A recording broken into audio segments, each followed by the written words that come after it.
estava, foi o carro que eu estava junto.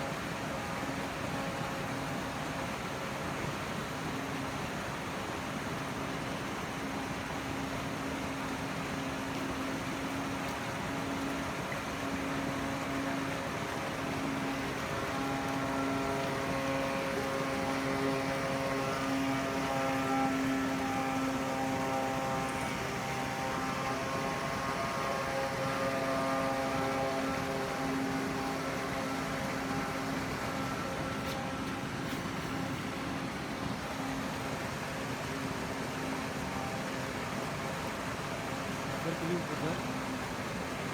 Hemen. Bekleyin sınavdan gidiyoruz. Abi standart mı?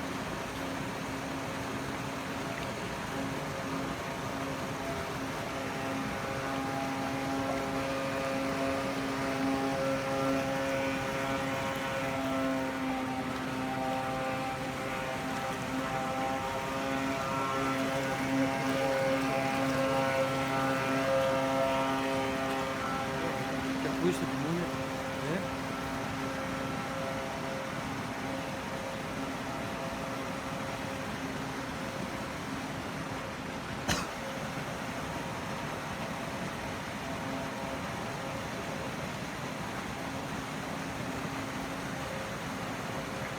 Gidiyor mu? Devam ediyor.